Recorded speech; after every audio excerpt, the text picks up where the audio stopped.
ఛత్తీస్గఢ్ లో తిమోతి అనే పాస్టర్ గారిని తుపాకీతో కాల్చిన చోట గుండెల్లో కత్తిపెట్టి పొడిచారు కదా. ఆయన చచ్చిపోయే వరకు అలా పొడుస్తూనే ఉన్నారు. తిమోతిలో సంవత్సరం అవుతుంది తిమోతి గారిని. ఎంతో మందిని చంపారు. ఇట్లా డైరెక్ట్ చర్చిలోకి వచ్చేసి కొట్టేస్తున్నారు అంతే. ఇంట్లో ప్రేయర్ జరుగుతుంటే వచ్చి కొడుతున్నారు. ఉత్తరప్రదేశ్ ముఖ్యమంత్రి యోగి ఆదిత్యనాథ్ చేసే అరాచకాలకి అసలు అంతు పంతే ఉండదు. ఇంట్లో ప్రేయర్ జరిగితే బుల్డోజర్ తో కూల్చేస్తామని వార్నింగ్ ఇచ్చాడు ఓటుని.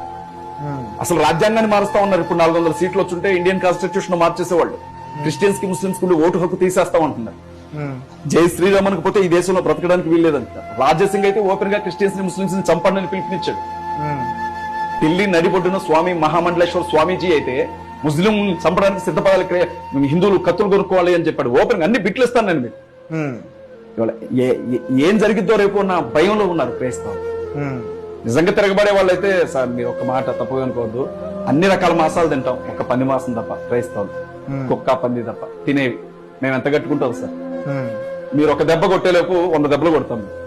కానీ కొడితే కుట్టాడులే అనుకొని వెళ్ళిపోతామే తప్ప ఇంకో దెబ్బ కొడతారా అని ఇటు చేస్తే నువ్వు క్రైస్తవుడువేనా అంటారు మా వాళ్ళు వెనక నుంచి. అది సార్ మా బతుకు. మమ్మల్ని టార్గెట్ చేస్తే ఏమొస్తుంది సార్? ఏదైనా తప్పు ఉంటే తప్పు అని చెప్పండి, సరిదిద్దుకుంటాం తప్ప మీరు చంపేస్తా పొడిచేస్తా అంటే అందరూ మంచోళ్ళు ఉంటారు సార్. నాలాంటి మెంటల్ గారు కూడా ఉంటాడు. ఖచ్చితంగా సార్ కొన్ని వేల మంది ఉంటారు. టీం తక్కువే ఉండం. ఎవరి జోలికి వెళ్ళం సార్. అందరినీ గౌరవిస్తాం.